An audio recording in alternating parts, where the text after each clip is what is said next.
Yo, and welcome back to the Gamers Tarot, a simple and fun general collective reading from your friendly neighborhood Grand Wizard Sage Gamer. So let me put y'all on game for the week so you may stay strong in the energy. In the energies, actually. Plural, multiple. Right? So let's shuffle the cards. We'll pull out 5 cards for this reading. I know last time we did 3, but that was okay. But 5 is better for a more fleshed out and in-depth reading. So we'll pull 5 cards. See how this plays out.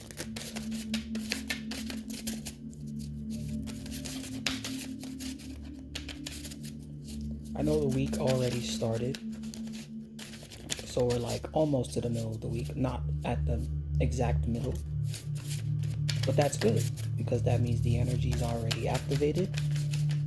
So you can see if this applies to a situation you're going through or dealing with at the moment. And if it does, then you should take heed and listen and watch very closely. Of course, take what resonates and leave what does not. Don't try to force anything to fit. Okay, so first card out, we have the King of Intelligence, which is the King of Swords in the traditional tarot. Let's get that in there. Look at that beautiful artwork, of course. Let's take a moment to appreciate that. Yes. Right?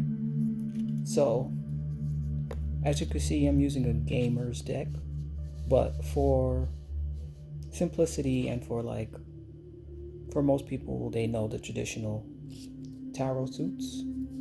I will show the card, but I will state the card in the traditional suits. Right?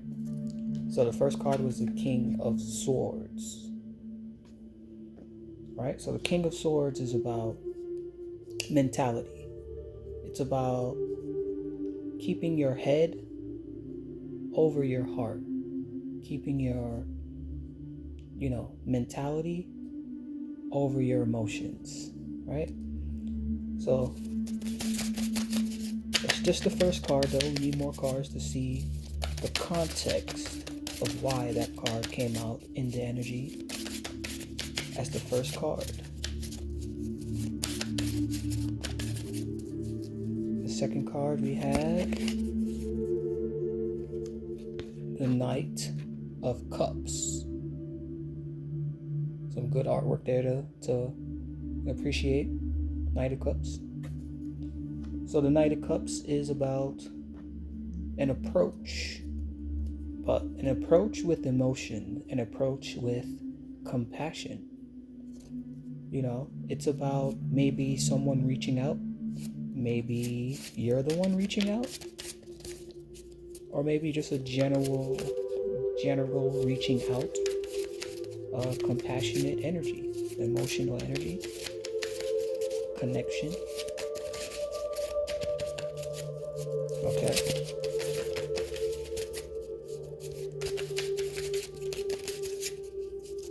The third card out is the Four of Wands. Right? So you see that artwork? It's 4 hands together connected. So this is about connection as opposed to the 5 of Wands, which is about competition. I like to think of the 4 of Wands as the opposite of competition, obviously. So it's about collaboration, teamwork, right? And something that's stable. You see the hands are forming some kind of foundation, some kind of brace. So something that's stable, something that's enjoyable,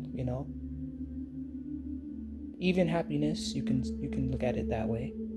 All of the hands working together. Right? So we're getting a clear picture on the readings of the energies of this week.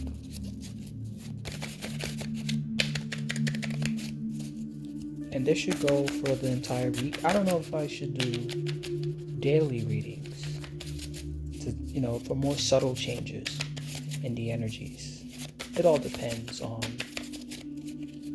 multiple factors, but mainly if this catches on and people resonate and they request more readings, or they simply find enjoyment in this style of divination, then we will continue. Or we may just continue just because, it's something that I enjoy to do. And even if one person finds enjoyment, that's enough for me to continue as well. So, let us get our fourth card. Fourth card, we have the Ace of Swords. Look at that wizard. He looks pretty old and powerful. Ace of Swords is about truth. See that hand? It's like he's cutting through the illusions and getting directly to the source, to the heart of the matter. The Ace of Swords is a card of truth. Let me leave the card there so you have something to look at. The Ace of Swords is about truth. It's about conciseness. Something is going to be, officialized, notarized even, So as the fourth card, I'm getting a clear picture of this reading, but I just want to get the last card out before I summarize everything. So the last card out.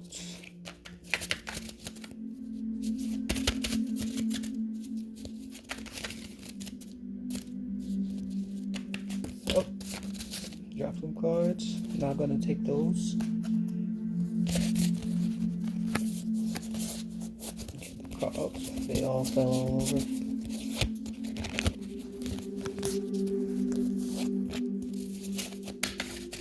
Get the last card out real quick.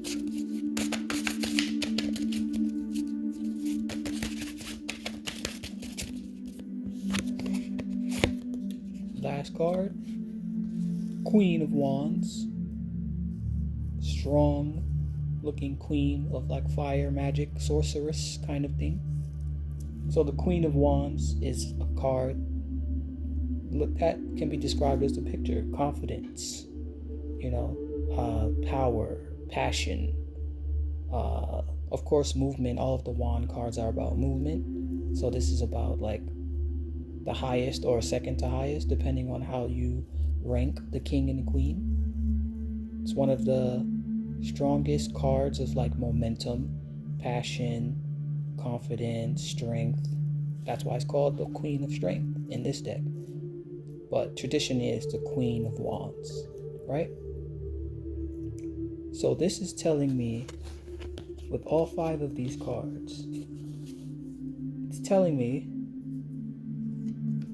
it starts with head over heart. It starts with coming up with some kind of plan that is well thought out. More thought than emotion for this plan. The beginning of a strong and intellectual plan. Someone who is fair and mentally controlling, but also fair, not like a tyrant. The King of Swords. It can be a tyrant if it's like in reverse, but the King of Swords, this deck doesn't have any reverses, so the King of Swords, and it didn't come out in reverse anyway, but yeah, it's telling me about, logic, head over heart, establishing boundaries, creating the kind of like the rubric for some sort of mental plan which will lead to an emotional, it would either lead to or lead someone to you with an emotional approach. Someone may reach out, or this may inspire you to reach out or to develop some kind of passionate movement or compassionate movement forward. Right? And that passionate movement forward will lead to, if the steps are taken correctly, will lead to stability, lead to some sort of happy and enjoyable collaboration with the team. Teamwork, celebration even, perhaps, you know? And what do those 3 cards then lead to? Some sort of truth, some sort of, not an enigma, what's the word I'm looking for? Some sort of epiphany, right? Something will be made clear. Or, those 3 cards will allow you to make something clear, make something official, to solidify something in the truth that you discover from those cards. And the last card, to sum it all up, is not the last card, but there's another card, but it's like a surprise, kind of like a wild card at the bottom. But for now, I'm getting ahead of myself. The last card is the Queen of Wands, which is confidence. So those 4 cards, the 4 previous cards, if the steps are taken correctly, will lead to a confident mindset. You could even say success, victory even. The momentum will kind of will lead to some sort of empowerment, some sort of harmony, right? With the passion, maybe even reigniting some kind of passion, right? So that's what that reading is. And with my 5 card readings, I always have an underlying card at the bottom of the deck, which is the 10 of Wands. And as you can see in this picture, it's like a dwarf or some kind of warrior with a bunch of like orcs or goblins. No, goblins. Obviously goblins. Maybe scamps. Some sort of tiny, mischievous looking creature. But as you can see, this man in the middle, this warrior, has these goblins on him. He's carrying them. So the 10 of Wands is usually about pressure, usually about burdens, being overwhelmed, right? But the way I look at it in this deck, and in general, sometimes, is, of course it is pressure and it is being overwhelmed. But the way I read it in this kind of reading, right, is someone that is able to carry those wands. Someone with the strength. I hope it's not I hope the deck is not in reverse. Because when I'm looking at the cameras in reverse, so I don't know if people are going to be able to read it, but it says 10 of strength, which is the 10 of wands. Just to reiterate that. But it's a pressure, but it's something where it's telling you to delegate responsibilities. Not necessarily that the pressure is overwhelming, but that you can take control of this pressure, you can take control of these wands, or you can take control and have strength by delegating, by,